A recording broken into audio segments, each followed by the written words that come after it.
Hello friends, welcome you all. आज हम vision IAS के 24 जून वाले डेली करंट अफेयर्स डिस्कस करेंगे। वीडियो डालने में एक दिन लेट हो गई, but because of some issues that's why I was unable to upload the videos on time. But friends, दो तीन बातें मैं आज आपको बताना चाहता हूँ।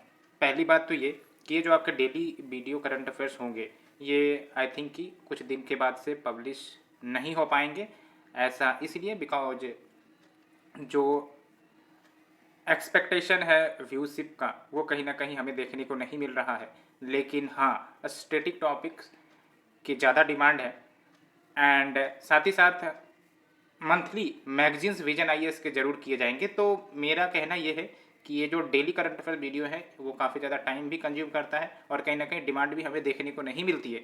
सो I came to the conclusion that monthly magazines वाले जो कंपाइलेशन है वो बेटर होंगे। साथ ही साथ जो हम डेली बेसिस पे ये वीडियो डिस्कस करते हैं उसको हम रिप्लेस कर देंगे स्टैटिक वीडियोज से, जहाँ पर हम पॉलिटी से शुरुआत करेंगे। I will be launching the polity course for the first, and after completion of the polity then we will move to the other subject like history like geography। तो इस हिसाब से हमारा काम चलेगा। साथ ही साथ बीच बीच में हम कंप्रीहेंशन सॉल्व करने के तौर तरीके भी देखेंगे। बिकॉज आपको पता है कि सीसेट की जब हम बात करते हैं तो कंप्रीहेंशन एक बड़ा वेटेज रखता है और ये कहीं ना कहीं डिसाइडिंग फैक्टर भी होता है हमारे पेपर 2 में सेलेक्ट होने का। सो कंप्रीहेंशन पोर्शन को भी हम डिस्कस कर सकते हैं along with in the coming time. हम डेली बेसिस पे प्रीवियस ईयर क्वेश्चन जो यूपीएससी प्रीलिम्स के हैं 5-5 क्वेश्चन ऑन एवरेज डिस्कस करना शुरू करेंगे। बट ये सब जो इनिशिएटिव मैं आगे लाने वाला हूँ ये तभी संभव हो सकेगी जब मैं ये डेली करंट अफेयर्स के वीडियोज ना डिस्कस करके स्टैटिक वाले वीडियोज पर फोकस करूँ। क्योंकि आपको ही पता है हमें जो सब्जेक्ट नोट्स बनाने हैं डिजिटल फॉर्म में उसमें टाइम भी लगती है। तो इसीलिए मेरा मानना है कि मैं इसकी जगह पर स्टैटिक प्लस जो मंथली मैगजीन्स आएंगी, क्योंकि वैसे भी आपका करंट अफेयर्स कम्प्रीहेंसिव वे में मंथली मैगजीन में कवर हो जाएगा, तो it will be a better option.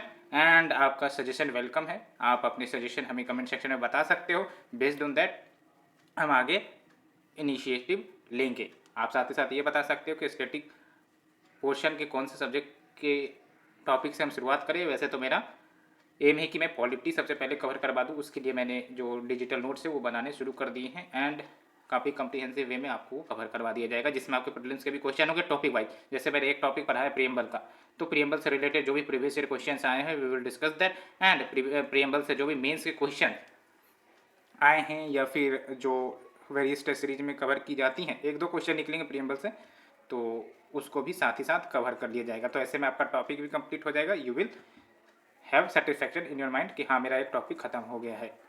So friends, आपके सजेशन वेलकम है। आप so friends, without delaying let's start our discussion. 6 articles आज हमें डिस्कस करने हैं। जो पहला आर्टिकल है बेसिकली आपका मिलेट्स से रिलेटेड है। मिलेट्स यानी कि एक क्रॉप होता है, आपको भी पता है, इसका काफ़ी सारा बेनिफिट हमें देखने को मिलता है, चाहे वो इन्वायरमेंटल पर्सपेक्टिव हो, चाहे वो आपका वो न्यूट्रिशन के पर्सपेक्टिव से हो। ठीक है, तो we will discuss the first article. Second article will be on new space India limited, और इन्होंने GSAT 24 को लॉन्च किया है और ये आपका first demand driven communication satellite mission है after the space sector reforms. The third article will be driven by जो आपका इंडिया ऑस्ट्रेलिया का रिलेशन है, उसके बारे में हम डिस्कस करेंगे। आपको पता है both nation are democratic and दोनों कहीं ना कहीं जो चाइना की एग्रेसिव पॉलिसी है या फिर जो एग्रेसिव स्टैंस हमें देखने को मिलता है, वहाँ पर जो कोऑपरेशन है बिटवीन द नेशन वो हम डिस्कस करेंगे। And the fourth article will B कि जो आपका चाइना से जो इंपोर्ट करता है भारत, उसमें 45% का एक प्रकार से इंक्रीमेंट देखने को मिला है फाइनेंशियल ईयर 2022 में। तो ये क्यों हुआ है उसको भी हम जानेंगे। साथ ही साथ आपको पता होना चाहिए कि जब हम बात करते हैं कि जब हम इंपोर्ट डिपेंडेंसी बढ़ा देते हैं या बढ़ जाती है, तो न्यू कॉलोनिज्म का बात आपने सुना होगा। When we talk about new colonialism, इसका मतलब यूँ कह सकते हो कि एक मॉडर्न वे है, एक मॉडर्न तरीका है जिसके माध्यम से हम किसी देश को इतना ज़्यादा डिपेंडेंस बना देते हैं कि वो देश उस कंट्री के प्रति कोई एक्शन लेने में असमर्थ हो जाता है जहाँ से इंपोर्ट किए जाते हैं। तो ये सब कुछ बातें हैं we will discuss and so let's start our discussion. जब हम बात करते हैं मिलेट्स की, ठीक है, मिलेट्स जिसको हम बाजरा कहते हैं, ठीक है, तो ये बेसिकली स्मॉल सीडेड ग्रासेस हैं जो एक प्रकार से सीरियल क्रॉप या फिर ग्रेन्स के रूप में ग्रो किए जाते हैं। ह्यूमन फूड के लिए भी और फॉडर के लिए भी इस्तेमाल होते हैं। When we talk about fodder तो इसका मतलब जो आपके एनिमल्स होते हैं, है ना, उनके लिए एक प्रकार से चारा के रूप में भी ये कार्य करता है, ठीक है। अब इम्पोर्टेंट बात यह है कि इनको सुपर फूड्स कहा जाता है। वाई? बिकॉज इसमें वेरियस न्यूट्रिशंस है like protein, vitamin A, iron, iodine, और आपको पता है ये सब जो न्यूट्रिएंट्स है वो हमारे शरीर के लिए काफ़ी उपयोगी है, ठीक है। तो एक तो बेनिफिट ये हुआ कि ये काफ़ी ज़्यादा हाई न्यूट्रिएंट्स क्रॉप है, और दूसरी इंपॉर्टेंट बात ये कि खरीफ सीजन में इसे ग्रो किया जाता है जुलाई से लेकर अक्टूबर में। और आप देख सकते हो प्योरल मिलेट या फिर बाजरा, फिंगर मिलेट या रागी एंड ज्वार, ये सब आपके खरीफ क्रॉप है। और सबसे इम्पोर्टेंट बात ये ध्यान रखनी है कि ये जो है ना, जो एरिड या फिर सेमी एरिड रीजन्स हैं उसके लिए एक सूटेबल क्रॉप है। यानी कि अगर हम इंडिया की बात करें तो जो नॉर्थ वेस्टर्न रीजन है हमारा, जैसे हरियाणा है, ठीक है, छत्तीसगढ़ है या फिर उत्तर प्रदेश है, वेस्टर्न उत्तर प्रदेश, गुजरात है, राजस्थान है, ये सब आप देखोगे तो एरिड या फिर सेमी एरिड रीजन में लाई करते हैं। तो यहाँ पर अगर मिलेट्स का क्रॉप किया जाता है तो कहीं ना कहीं वहाँ के क्लाइमेट के अकॉर्डिंग्स होगा, साथ ही साथ जो डिपेंडेंसी हो गई है मोनो क्रॉपिंग के ऊपर लाइक राइस एंड वीट, वो कहीं ना कहीं डिपेंडेंसी कम हो सकेगी, ठीक है। तो सिग्निफिकेंस की बात कर लेते हैं। तो पहली बात तो इसमें हाई मैकेनाइजेशन की ज़रूरत नहीं है बिकॉज ये ड्राउट रेसिस्टेंस क्रॉप हमें देखने को मिलते हैं, बिकॉज सेमी एरिड रीजन में भी ये ग्रो कर जाएंगे। एंड दूसरी इंपॉर्टेंट बात है इसकी जो ग्रोइंग पीरियड है वो शॉर्ट है। जब शॉर्ट ग्रोइंग पीरियड होगी इसका मतलब हम मल्टीपल क्रॉपिंग कर सकते हैं on the same land in the same year, ठीक है। एंड साथ ही साथ ये फॉडर एंड फूड के रूप में भी इस्तेमाल होता है मिक्स्ड फार्मिंग सिस्टम में। एंड इनका जो कल्टीवेशन है वो बेसिकली ट्रैवल्स लंबे समय से करते आ रहे हैं, तो ये बात भी है। जैसे कर्नाटका रागी हबा एक प्रकार से फेस्टिवल है जो सेलिब्रेट किए जाते हैं। एंड साथ ही साथ दूसरी इंपॉर्टेंट बात यह है कि it is having the good ability to sequester carbon. Sequester carbon का मतलब यह है कि कार्बन जो एब्जॉर्व करने में काफ़ी अच्छा रोल निभाते हैं। आपको पता होगा ना, प्लांट्स कार्बन डाइऑक्साइड एब्जॉर्व करते हैं, तो ये काफ़ी अच्छा अमाउंट में कार्बन डाइऑक्साइड को एब्जॉर्व भी कर लेते हैं। तो ये कहीं ना कहीं इन्वायरमेंटल बेनिफिट भी हमें देखने को मिलता है। क्लाइमेट एडेप्टेशन में भी ये मदद करता है फॉर फूड सिक्योरिटी। तो इसीलिए गवर्नमेंट भी ध्यान दे रही है कि कहीं ना कहीं मिलेट्स को ग्रो किया जाए, है ना, और उसके लिए वेरियस इंसेंटिव गवर्नमेंट लेकर आती है। तो आप समझ सकते हो अगर मिलेट की जो क्रॉपिंग है उसको फोकस किया जाता है तो ये जो आपके नॉर्थ वेस्ट रीजन में जहाँ पर अभी फ़िलहाल डोमिनेंट मात्रा में वीट कल्टीवेट किए जाते हैं या फिर राइस कल्टीवेट किए जाते हैं, तो उसके कारण आपका जो सॉइल की हेल्थ है या फिर जो आपका ओवर इरिगेशन देखने को मिलता है, तो वो सब इश्यू कहीं ना कहीं डीलअप हो सकेगी, ठीक है ना। तो गवर्नमेंट ने इनिशिएटिव क्या लिया है, तो we have the integrated cereals development programme coarse cereals में to increase the overall productivity under the specific crop based system, and we have the initiative for nutritional security through intensive millet promotion। ये सब आपको बस scheme एक दो line में याद रखनी है, ज़्यादा कुछ नहीं करना है। एंड यहाँ पर आपको देखना है कि मिलेट्स को पब्लिक डिस्ट्रीब्यूशन सिस्टम में इंक्लूड किया गया। यहाँ पर आपका प्रीलिम्स के लिए काफ़ी इंपॉर्टेंट हो जाता है, ठीक है। तो millets have been included in the public distribution system.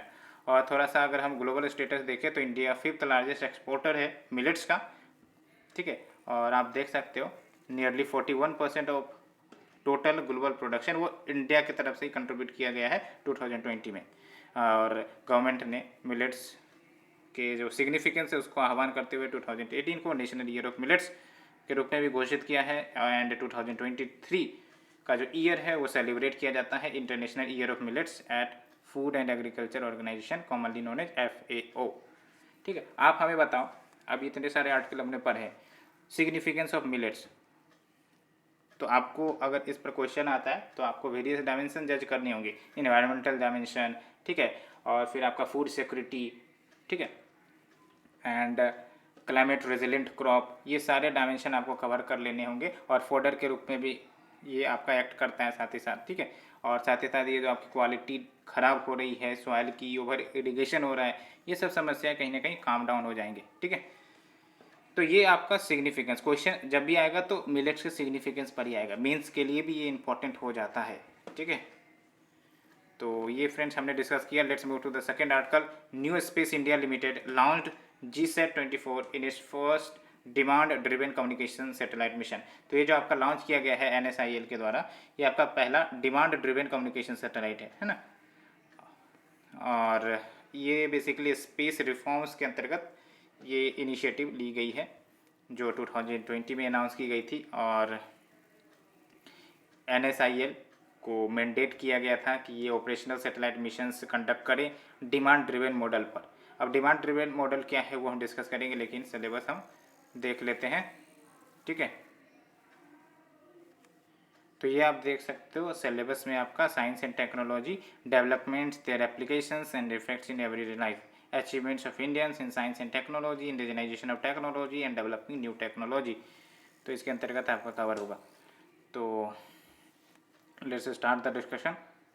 तो जब हम बात करते हैं डिमांड ड्रिवन मॉडल की, तो आपको ही पता होगा ये ऐसी एक प्रकार से यूँ कह सकते हो कि मैकेनिज़्म है जिसके तहत जो भी सैटेलाइट लॉन्च किए जाते हैं, तो जो लॉन्च करने वाला है उसको पता है कि जो हमारे इंड कंज्यूमर्स हैं, है ना, जो इन सैटेलाइट सब का इस्तेमाल करेंगे वो कौन होंगे एंड किस पर्पस के लिए वो सैटेलाइट का इस्तेमाल करेंगे, और जो वो कमिटमेंट करेंगे वो उनको फुलफ़िल करेंगे या नहीं करेंगे।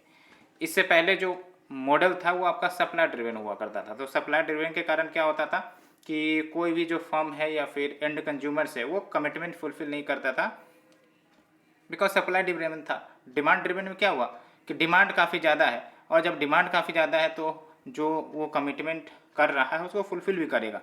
तो ये बेसिक डिफरेंस होते हैं।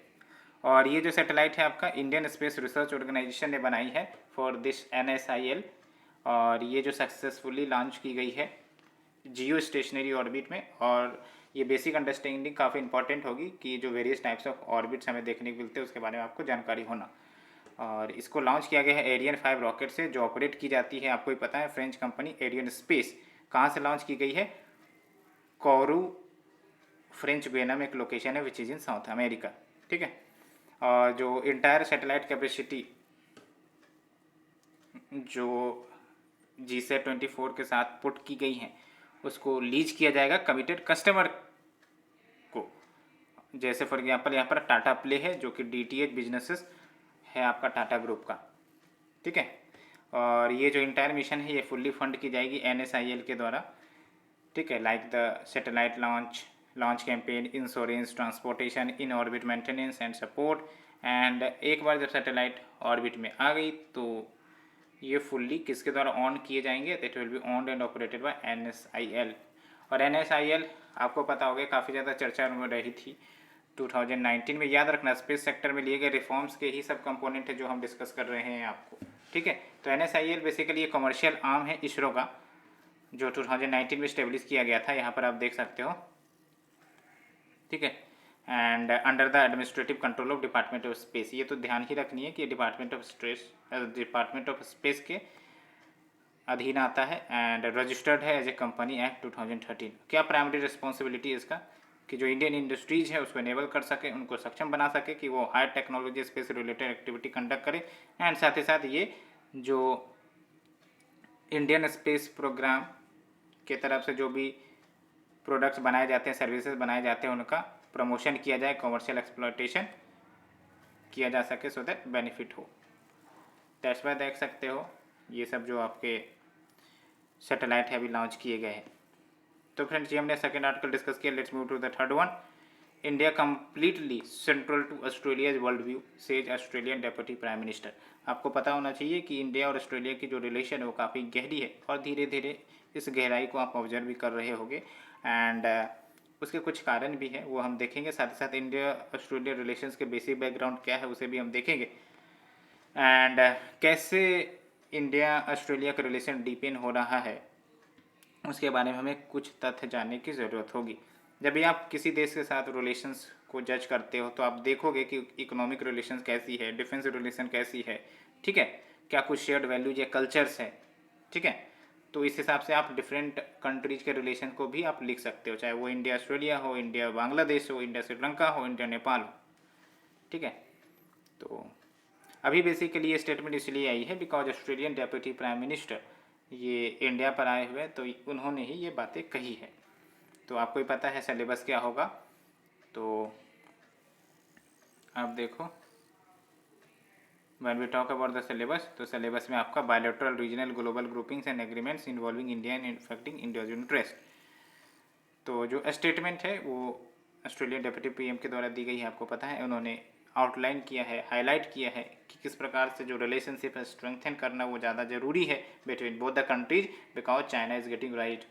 आपको ही पता है, जैसे साउथ चाइना सी में देख लो, चाइना के डोमिनेंस देखने को मिलता है, या फिर इंडो पैसिफिक रीजन की बात करें तो चाइना अपना प्रेजेंस बढ़ा रहा है, तो लैंड पर भी अपना प्रेजेंस बना रहा है। कैसे? तो one belt world road initiative हम जानते हैं, सी में भी वेरियस सी पोर्ट्स वो ऑक्युपाई करने का प्रयास कर रहा है, ठीक है। साउथ चाइना सी का पूरा क्लेम वो अपने अधीन मानता है। तो ये सब आपके कुछ फॉर्डर पॉइंट्स हैं जो आपको ध्यान में रखने हैं। तो उन्होंने कहा है कि जो चाइना है लार्जेस्ट ट्रेडिंग पार्टनर है इंडिया का, ऑस्ट्रेलिया का, इसीलिए ये लार्जेस्ट सिक्योरिटी एनेक्सिटी है। इसको समझने की कोशिश करो, चाइना जो है वो लार्जेस्ट ट्रेडिंग पार्टनर है इंडिया का और ऑस्ट्रेलिया का। इसका मतलब क्या है, जो इंडिया और ऑस्ट्रेलिया है उनको ज़्यादा डिपेंडेंट होना पड़ रहा है चाइना के ऊपर फॉर द प्रोडक्ट्स, बिकॉज काफ़ी भारी मात्रा में इम्पोर्ट करते हैं। तो आप समझो कि एक प्रकार से कुछ डिस्टर्बेंसेस हुआ let's say India China relation में या फिर ऑस्ट्रेलिया चाइना रिलेशन में, और ऐसे में अगर चाइना ने सप्लाई चेन को डिसरप्ट कर दिया तो आप समझ सकते हो कितना ह्यूज इम्पैक्ट इंडिया की इकोनॉमी पर या फिर इंडिया के वेरियस सेक्टर पर हो सकती है। तो दैट्स वाई ये स्टेटमेंट निकल कर आया है कि कहीं ना कहीं जो ओवर डिपेंडेंसी है चाइना के ऊपर वो कहीं ना कहीं लार्जेस्ट सिक्योरिटी एनेक्सिटी है फॉर बोथ द कंट्री। तो ये ध्यान रखना है। और अगर हम बात करें इंडिया ऑस्ट्रेलिया रिलेशन की, तो शेयर्ड वैल्यू है, कैसे दोनों डेमोक्रेटिक नेशन है, and global rule based order की बात करते हैं। इकोनॉमिक वी पॉइंट की देखें तो देख सकते हो जो बायोलेटरल ट्रेड है बिटवीन बोथ द नेशन, ठीक है, वो लगभग 24.4 बिलियन डॉलर का है, जो कि काफ़ी अच्छा खासा है और इसको भविष्य में बढ़ाया भी जाएगा बिकॉज वेरियस एग्रीमेंट्स हो रहे हैं, ठीक है। एंड जो इंडिया है वो ऑस्ट्रेलिया का 7th लार्जेस्ट ट्रेडिंग पार्टनर है and 6th largest export market है। 2020 में हमें देखने को मिला ये, driven by coal and international education. And defence की बात करें तो 2020 में ये जो रिलेशनशिप है वो कम्प्रीहेंसिव स्ट्रेटेजिक पार्टनरशिप पर एलिवेट हुई, जो काफ़ी पॉजिटिव बात है। एंड साथ ही साथ लैंडमार्क डील भी साइन हुआ है रेसिप्रोकल एसेस का। जब हम बात करते हैं reciprocal access to military bases, यानी कि ऑस्ट्रेलिया में जो मिलिट्री बेसिस है और इंडिया में जो मिलिट्री बेसिस है वो इंटरचेंजेबली यूज किए जा सकते हैं एक दूसरे के मिलिट्री फोर्सेस के द्वारा फॉर लॉजिस्टिक्स पर्पज, ठीक है ना, जैसे फ्यूल रिचार्ज, फ्यूल रिफ्यूलिंग, है ना, इन सब पर्पज़ के लिए।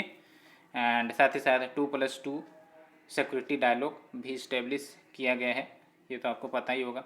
एंड एक और बात ये कि जो दोनों देश है वो क्वाड के मेंबर हैं, ठीक है। जॉइंट एक्सरसाइज हमें देखने को मिलती है, जैसे for example Australian navy Malabar naval exercise का पार्ट है जो इंडिया होस्ट करता है, एंड इंडियन एयरफोर्स वो एक्सरसाइज पिच ब्लैक में पार्टिसिपेट करने वाला है जो ऑस्ट्रेलिया होस्ट करता है। रीजनल ग्रुपिंग की बात करें तो देख सकते हो quad and Australia, India, Indonesia trilateral forums, ये सब कुछ ग्रुपिंग्स हैं जहाँ पर दोनों को मेंबर्स के रूप में देखने को मिलते हैं। तो फ्रेंड्स ये हमने डिस्कस किया। Let's move to the 4th article. Import from China increase by 45.51% in financial year 2022, और ये टोटल आप देख सकते हो कितने वैल्यू का हो गया है, 7.02 ट्रिलियन। ये कॉमर्स मिनिस्ट्री का डाटा ने शोकेज किया है। और वैसे भी आपको पता है हम चाइना से काफ़ी भारी मात्रा में इंपोर्ट करते हैं, पहली बात तो ये। दूसरी इम्पोर्टेंट बात ये ध्यान रखनी है कि जब पेंडेमिक आया था तो आपको ही पता है ना, सप्लाई चेन डिस्टर्ब हो गए थे, तो हमारे जो इम्पोर्ट है बहुत कम हो गए थे। अब जैसे जैसे इकोनॉमी रिवाइव कर रही है तो जो आपका इम्पोर्ट है वो बढ़ता हुआ दिख रहा है। दैट्स वाई आपको इतना परसेंटेज इंक्रीमेंट में देखने को मिल रहा है। ये सिंपल सा लॉजिक है। और अगर हम सिलेबस की बात करें तो when we talk about it the syllabus will covered under, इसी में आ जाएगा आपका bilateral regional global groupings and agreements involving India and affecting India's interest. तो देख लो जो बिगेस्ट इम्पोर्ट्स जो चाइना से किए जाते हैं कौन कौन से प्रोडक्ट है, मिनरल फ्यूल्स है, मिनरल ऑयल्स है, chemicals, fertilisers, plastic, iron and steel, electric machinery equipment and medical equipment. ये सब आपको ध्यान रखनी है, क्योंकि आप थोड़ा सा इन ऑब्जेक्ट पर ध्यान दो। ये सब ऐसे प्रोडक्ट्स हैं जो कहीं ना कहीं काफ़ी इस पर डिपेंडेंसी है हमारी, ठीक है। एंड देख लो फाइनेंशियल ईयर 2022 की बात करें तो इंडिया का जो एक्सपोर्ट है चाइना मात्र कितना ग्रो हुआ है, 0.61%, तो देख सकते हो, है ना। और कौन कौन से मेजर आइटम और एक्सपोर्ट जो चाइना में हमें देखने को मिलते हैं, जो भारत एक्सपोर्ट करता है, वो आयरन स्टील है, ओर है, स्लैग है, एस है एंड ऑर्गेनिक मटेरियल। चाइना के प्रोडक्ट्स में देखो क्या हम इंपोर्ट करते हैं और इंडिया क्या एक्सपोर्ट करता है, तो दोनों में एक प्रकार से ज़मीन आसमान का अंतर है। लेकिन ये जो साफ इंक्रीज हुआ है इंपोर्ट में, वो एक प्रकार से मैटर ऑफ कंसर्न के रूप में नहीं देखा जाएगा, क्योंकि आपको भी पता है जब कोविड-19 पैंडमिक आई थी तो सप्लाई चेन डिस्टर्ब हो गया था, डिमांड एक बैग कम हो गई थी। अब सब डिमांड बढ़ रहा है, तो जाहिर सी बात है जो इंडस्ट्रियल यूनिट्स हैं अपने पोटेंशियल पर, ओरिजिनल पोटेंशियल पर आ रहे हैं, तो इसलिए इंपोर्ट जो है वो तेज़ी से बढ़ता दिख रहा है। एंड जो ग्रोथ है इंडिया के ट्रेड में विथ अदर की ट्रेडिंग पार्टनर्स, वो और भी ज़्यादा है, यानी कि ऐसा सिर्फ चाइना के साथ हमें देखने को नहीं मिल रहा है। इंडिया का जो ट्रेड बढ़ा है अदर की ट्रेड पार्टनर्स के साथ, वो और भी ज़्यादा था। जैसे फॉर एग्जांपल रशिया से जो इंपोर्ट हम करते हैं, मोर देन 81% का इजाफा हमें देखने को मिला था, ठीक है, फाइनेंशियल ईयर 2022 में, जो कि कितने का वैल्यू था, तो आप देख लो 0.73 ट्रिलियन। तो इनिशिएटिव्स क्या लिए गए हैं to reduce the dependence on Chinese import. तो पहली बात तो जो पावर इक्विपमेंट्स हम यूज करते हैं इंडिया में, उसका जो इम्पोर्ट है वो चाइना से बैन कर दिया गया है, बिकॉज साइबर सिक्योरिटी कंसर्न्स है कि वैसा हो सकता है पावर इक्विपमेंट में कुछ ऐसे डिवाइसेस, कुछ ऐसे चीज़ें फिट हो जाएं जिसके कारण हमारा जो सारा डाटा सब कुछ हैक हो सकता है, सारा जो क्रिटिकल इंफ्रास्ट्रक्चर है उस पर खतरा आ सकता है। साथ ही साथ जो चाइनीज़ टेलीकॉम इक्विपमेंट फर्म्स हैं, है ना, उसको नेटवर्क अपग्रेडिंग प्रोसेस से एक्सक्लूड कर दिया गया है। आपने पता होगा ये एक्शन शायद यूएसए सब ने भी लिया था कि बहुत सारे जो चाइनीज़ टेलीकॉम इक्विपमेंट्स हैं या इक्विपमेंट फर्म्स है, जो इक्विपमेंट प्रोवाइड करते हैं, है ना, उन सबको यूज करने से मना कर दिया था because of the security concern. वही है साइबर सिक्योरिटी वाली। एंड साथ ही साथ ये ध्यान रखना है, ये तो 2020 का ही डिसीजन है शायद, कि अगर कोई भी इंडियन फर्म्स या इंडियन कंपनी में एफडीआई आता है फ्रॉम द नेबरिंग कंट्री, चाहे वो चाइना हो, पाकिस्तान हो, ठीक है, कोई भी नेबरिंग कंट्रीज कहने की बात हो रही है, तो वहाँ पर जो एफडीआई आएंगी उसको सेंट्रल का अप्रूवल लेना जरूरी होगा, यानी कि सेंट्रल गवर्नमेंट का अप्रूवल लेना जरूरी होगा। It will be mandatory for any FDI in Indian firms from neighbouring country. And साथ ही साथ एंटी डंपिंग ड्यूटीज लगाए गए हैं 5 चाइनीज़ प्रोडक्ट पर 2021 में for 5 years. And related news की बात करें तो देख लो इंडिया का जो क्रूड ऑयल इम्पोर्ट है रशिया से, वो लगभग 50 गुना बढ़ गया है अप्रैल के कंपेरिजन में। एंड अब जो हम टोटल क्रूड इंपोर्ट करते हैं उसमें जो रशिया से हम अब इंपोर्ट करते हैं वो है 10%। इससे पहले रशिया ने सऊदी अरबिया को सरपास कर दिया in becoming India second biggest oil supplier. तो पहला हमारा सबसे बिगेस्ट सप्लायर कौन है ऑयल का, इराक है, ठीक है। दूसरे नंबर पर अब रशिया हो गया है, रिप्लेसिंग द सऊदी अरेबिया, ठीक है। सो फ्रेंड्स ये हमने डिस्कस किया। Let's move to the next one. Government finalises 50 detailed project reports to put port connectivity projects. So let's start the discussion. आपको भी पता है ना, जब हम बात करते हैं ट्रांसपोर्टेशन की, है ना, या फिर लॉजिस्टिक, जो भी हम गुड्स प्रोड्यूस करते हैं उन सब का एक प्रकार से सेल या फिर डिस्ट्रीब्यूशन होना है, तो उसके लिए ट्रांसपोर्टेशन ज़रूरी है। अब ये जो हम सेल या डिस्ट्रीब्यूशन करेंगे, या तो हम इंडिया के बाहर कर सकते हैं जिसको हम एक्सपोर्ट करेंगे, या फिर बाहर से आ रहे प्रोडक्ट्स को इंडिया में लाएंगे और उसको पूरे इंटीरियर में डिस्ट्रीब्यूट करना है। तो उसके लिए क्या चाहिए आप हमें बताओ, उसके लिए क्या नेसेसिटी है। ट्रांसपोर्टेशन में चाहे आपका रोड कनेक्टिविटी हो, रेल कनेक्टिविटी हो, ठीक है, या फिर आप कह सकते हो कि पोर्ट इंफ्रास्ट्रक्चर। तो पोर्ट कनेक्टिविटी का मतलब ये हुआ कि जो भी हमारी पोर्ट्स हैं, एग्जिस्टिंग पोर्ट्स, उनको एक प्रकार से रोड कनेक्टिविटी से जोड़ देना, सो दैट जो भी प्रोडक्ट्स आते हैं, है ना, from outside to India and then it goes to interior parts, या फिर जो भी प्रोडक्ट्स एक्सपोर्ट किए जाएंगे from interior to the port to the other nations, तो उसके लिए आपका ये जो पोर्ट इंफ्रास्ट्रक्चर है वो नेसेसरी होगा। दैट्स वाई इतना ज़्यादा पोर्ट कनेक्टिविटी प्रोजेक्ट पर फोकस किया जा रहा है।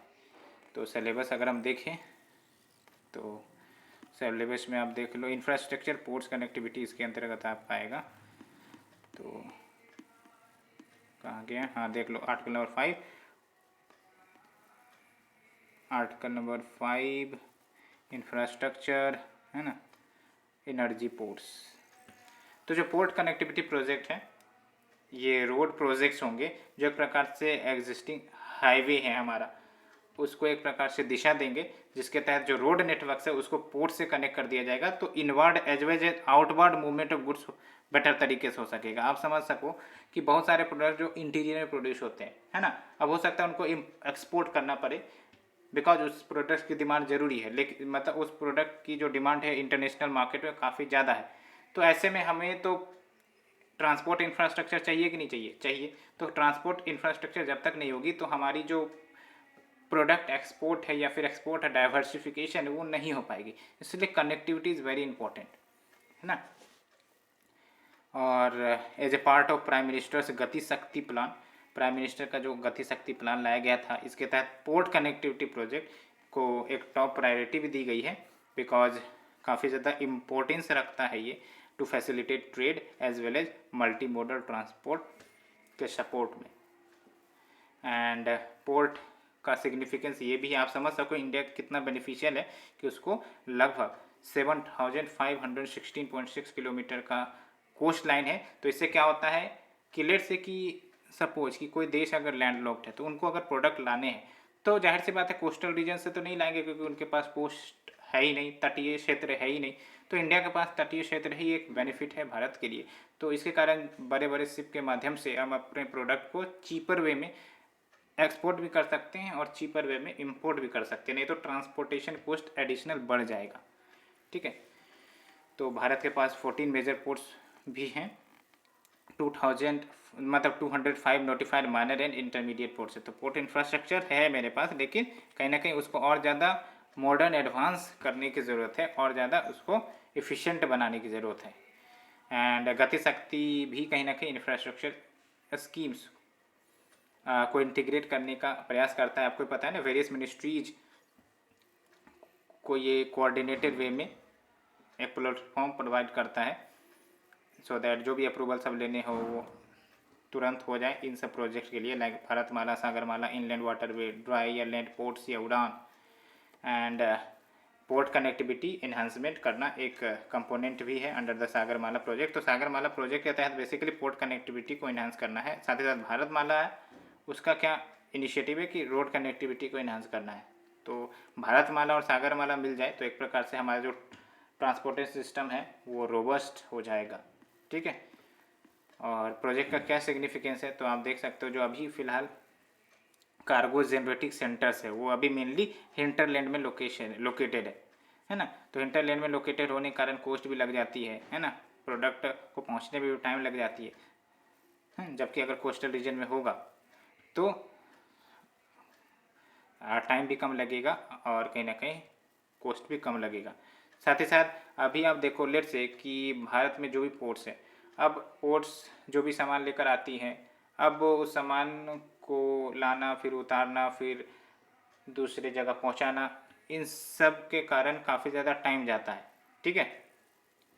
तो इससे पोर्ट कंजेशन बढ़ती है, लाइन बाय लाइन आपके सारे शिप्स खड़ा होंगे और टाइमली वे में अगर प्रोडक्ट नहीं पहुंच पा रहा है तो इसके कारण और भी ज़्यादा दिक्कतें हो सकती है। तो इसीलिए पोर्ट कंजेशन को भी ये कम करेगा। साथ ही साथ डेवलपमेंट ऑफ मैरीटाइम सेक्टर इसको भी डेवलप करेगा and facilitate the trade and government support to multi modal transport. ये तो है ही। सो फ्रेंड्स, ये हमने डिस्कस कर लिया। Let's move to the next article. National conference of scheduled and multi state urban cooperative banks and credit society, ये organise की गई है मिनिस्ट्री ऑफ कॉर्पोरेशन के द्वारा।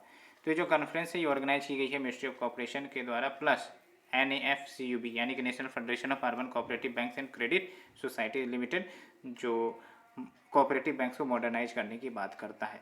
ठीक है, तो हम सिग्निफिकेंस के बारे में जानेंगे, बट इससे पहले आपको बताते हैं कि सिलेबस हमारा क्या है। तो सिलेबस आप देख सकते हो, developmental process and development industry, role of NGO SSG, various groups and associations, इसके अंतर्गत ये कवर आ जाएंगे। ठीक है, साथ ही साथ ये कॉन्स्टिट्यूशनल फीचर भी कोऑपरेटिव्स आपको पता है। तो सबसे इम्पोर्टेंट बात ये है कि कोऑपरेटिव बैंक्स पर क्यों इतना फोकस किया जाता है। तो पहली बात ये है कि जो आपके कोऑपरेटिव बैंक्स हैं ना, वो बार्गेनिंग पावर गरीबों की उसको मजबूत करता है। साथ ही साथ फाइनेंशियल इंक्लूजन कैसे, बिकॉज कोऑपरेटिव बैंक से जो पुअर हैं वो लोन ले सकते हैं, एक्सेस कर सकते हैं, है ना, उनके पास बैंक खाते होंगे तो आराम से वो यूँ कह सकते हो कि एक इंस्टीट्यूशनलाइज मैकेनिज्म से क्रेडिट अवेल कर सकते हैं रैदर मनी लेंडर्स। ठीक है, और ये याद रखना, जब भी आपका एक कीवर्ड याद रखना, इंक्लूजन, तो अगर कुछ सोशल रिफॉर्म लिए जा रहे हैं तो उसका क्या बेनिफिट होगा, सोशल इंक्लूजन। पॉलिटिकल इनिशिएटिव्स लिए जा रहे हैं तो उसका बेनिफिट क्या होगा, पॉलिटिकल इंक्लूजन। ठीक है, अगर कोई इकोनॉमिक इंसेंटिव लिए जा रहे हैं, जैसे आपका डिजिटलाइजेशन ऑफ बैंक्स, ये सब स्टेप्स लिए जा रहे हैं, तो उसका क्या होगा बेनिफिट, फाइनेंशियल इंक्लूजन। तो इंक्लूजन कीवर्ड याद रखना है आपको, जोड़ते चलने।